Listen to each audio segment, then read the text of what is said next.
Hello and welcome back to my Terraria Let's Play. Okay, so we are going to jump in. I got a couple things I do want to cover, but I'm going to jump into the first thing right away, and we'll look at some of that other stuff later. With your garden here, I do just keep a couple of chests with the axe of regrowth. I can't remember if I mentioned that, but you definitely want to farm them with that. You can see these look like they're ready to go because it's moon glow, whereas when it turns day, you won't be able to harvest them, and then like the day bloom will be ready and other things like that. But anyways, what we're doing today is I've set up a little area here all ready for the torch god. Okay, so what this enables you to do, I had said this much earlier in the Let's Play, but I thought I had remembered being able to use biome-specific torches regardless of whether you had them or not. It turns out you have to beat the torch god, and then he gives you the torch god favor, and that's what ends up doing that. So, you know, once you defeat the torch god, or survive it, I should say, you'll be able to put biome-specific torches down by just having regular torches out. I meant to do this earlier and I kind of forgot about it. So here we go. You have to place down 100. I think it's 101 torches. So, and then you just have to survive. So hopefully, I got a lot of stuff to cover, but we're just going to keep putting down torches till we do it here. There it is. Okay. Now I'm sure at this point we probably have more than enough armor to not die to this, but every single torch is going to fire off here. So all you want to do is just not get hit. These can be, see, okay, they're only doing one damage. Oh, see, that one did 20 and 30, so it can get a little challenging. You can see the torches go out when they've shot, and they're shooting from all over the place, not just this room. We should be okay. If you do this earlier, though, just be warned, especially in harder difficulties. These things can hit really hard. I've actually upgraded my armor since the last episode. We now are using beetle armor, which is basically an upgraded version of turtle armor, and you can only do it once you've defeated golems. So, that being said, I'll show all that here in a little bit, but we're going to jump into bosses first, and then we're going to cover, oh my goodness, then we're going to cover kind of some of the other things that I did off camera. Not as much as last time, but definitely some. Okay. Looks like we've done it. Okay, there it is. Torch God's favor. Boom. So, since we can research it, you can see. Unlocks the ability to toggle to the left of the inventory. Unlocks the ability toggle to the left of the oh, it's so you can turn it on or off. Duh. When enabled, normal torches change according to your biome. That is supposed to have a luck boost as well. So we'll scan it first and then we'll just use it. Okay, and now it's done on this character. So there's that boss, and it's kind of like a little tiny mini boss. It's not that hard unless you're much earlier in your progression here. Okay, now, the next thing we're going to do, and I have to admit, I'm a little scared about this, but we are going... Nope, that's not what I want. Oops. We are going to go out to the ocean right here. Now, you can see I put more platforms up, okay, because I need movement speed. Movement is going to be key to this fight. We are going to attempt Fishron, and I gotta say, this boss, as I've said with pretty much every boss we've fought, it only gets harder and harder as we go. It's very, very possible that I'm going to die. Now, I did mention that I had farmed truffle worms off camera. You get those in the mushroom biomes, and you just have to walk around, use your rare detector, like the rare creature detector. It'll tell you if there's a truffle worm nearby, and then you have to just try to go up and grab it with your net. If you can get that done, in Journey mode, I think you only have to scan 3 of them. Obviously, in any mode besides Journey, every time you want to fight Duke Fishron, you're gonna have to farm this. So, all that said, let's go ahead and let's put our fishing rod up. The second we do this, so you can see, I don't know if I've ever mentioned this either, but you can see when you pull your fishing rod out, the bait that it's going to use. So you see, this is actually going to use the bait we want, but if I move it here, the bait changes, right? Because it depends on where it is in your inventory. So, with that being said, try to get Duke Fishron with this, we'll never get him, right? Move this bait up one, and now we will.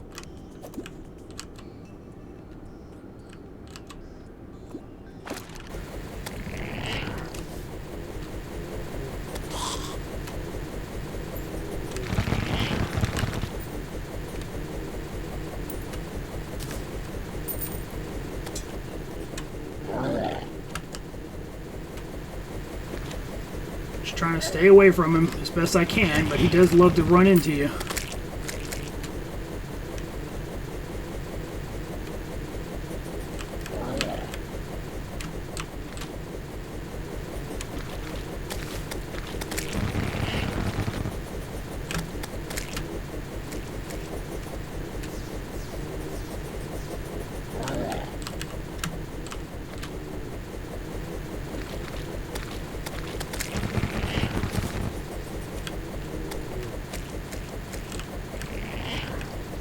Phase 2.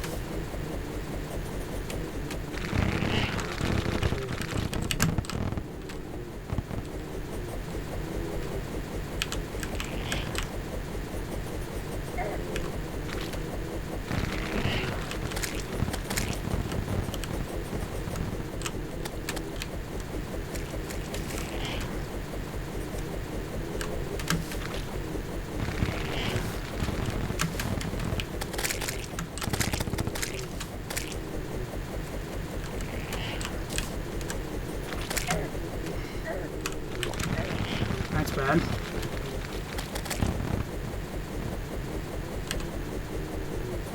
Okay, we're in the final phase here.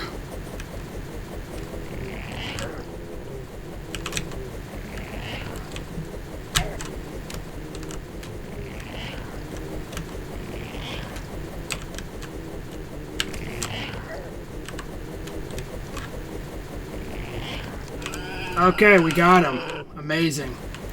Alright, that's a pretty tough fight. That is a pretty tough fight. Now, this is a UFO, a Martian probe. When we want to do the Martian event, we'll go ahead and we'll spawn that. What you have to do is get detected by it. It'll turn red, and then you have to let it escape. If you let it escape, it will then trigger.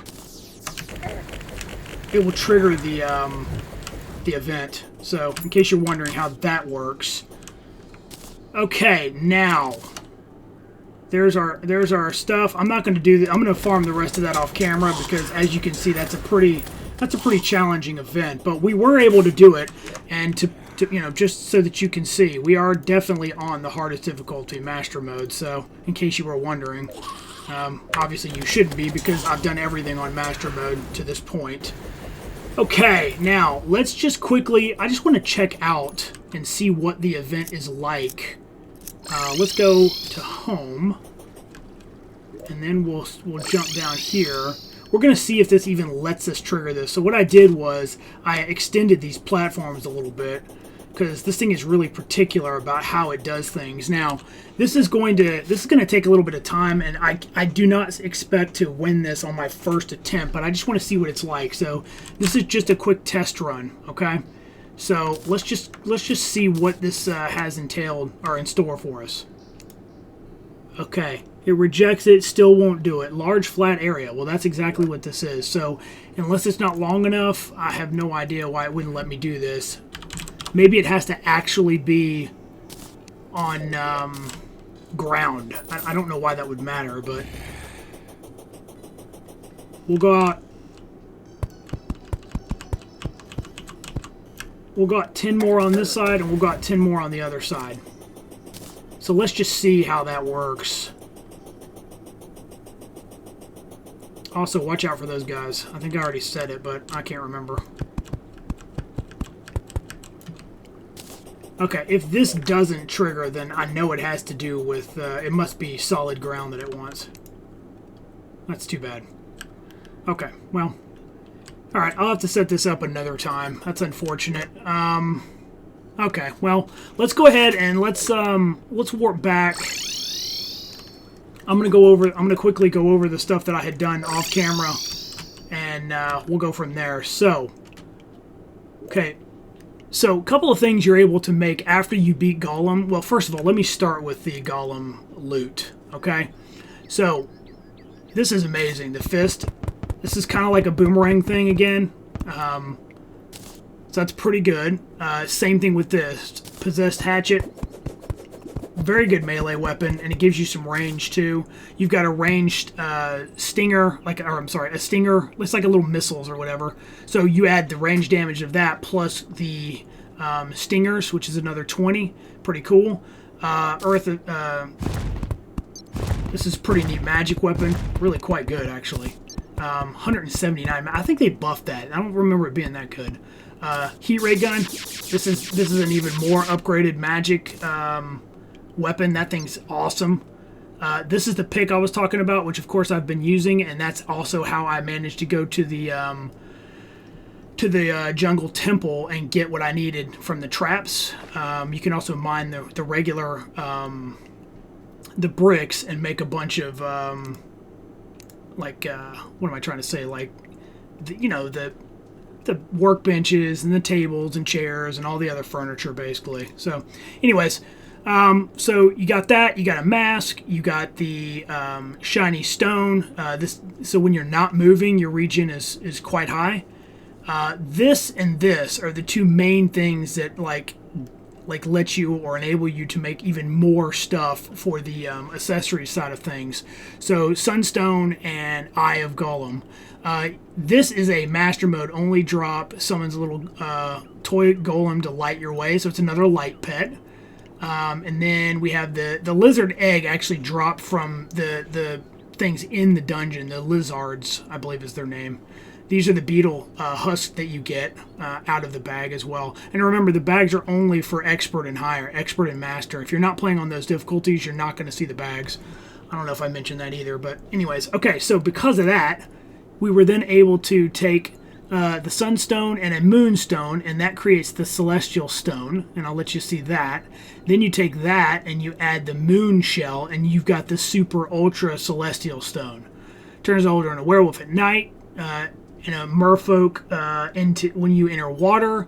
Minor increases to damage, melee speed, crit chance, life regen, defense, mining speed, and minion knockback. Okay, now the Eye of Golem you combine with the Avenger emblem, which, if you'll remember, is a combination of things prior to that, and you get the Destroyer emblem, which is increased damage 10% as well as the critical strike chance by another 8%. Then you can take that and you can add a rifle scope from the post Plantera dungeon, and you get a sniper scope. And that's 10% crit and range damage, plus you can zoom in. And then if you take that and you add the putrid scent, it also adds enemies are less likely to spot you. So, pretty cool stuff there. Okay, and then, do we have anything there? No. Okay, here's the beetle armor that I was talking about. So there's two different chest pieces instead of head pieces here. So normally the armor gives you like 3 or 4 different head pieces, something like that. That gives you, one's for melee, one's for ranged, and one's for either summon / magic damage. In this case, it's one's a super defense, and the other one's more of a melee build that gives you movement speed. I'm using the beetle shell, I'm pretty sure, yes, and that gives you the most armor you can get. So that's that. You can get beetle wings, and you can get the beetle minecart. These aren't the numbers you need.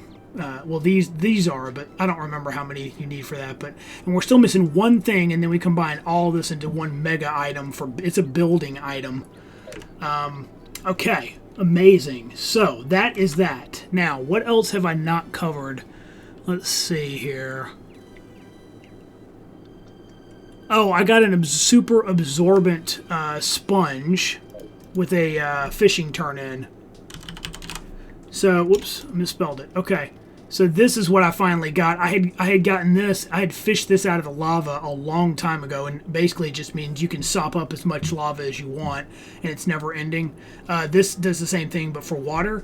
There's also one for honey, and then you combine the 3 into a mega version that does all 3. I'm still doing fishing quests because I mainly want that one, and that one only has a chance to give that sponge to you when you do the one that it asks for. Bumblebee tuna, I think. Yeah, bumblebee tuna. That quest. Only that quest can give you that. It can also give you an infinite honey bucket, which I've already gotten, I believe. Let me see. Bucket. Yeah, I have the... So these are the regular buckets I spawn, and then you have the bottomless honey, bottomless lava, and bottomless water. So the water and the honey you get from the fisher guy. This one I think you fish up, but maybe he gives it to you as well. You'd have to look at the wiki. I don't remember exactly, but it's one or the other. Okay. All right. Other than that, I think we're good. We're going to pick up. We're going to be doing some events more than likely coming up. If we start the pillars, we can get some mega upgrades on armor and weapons, dang near the final tier of weapons, right?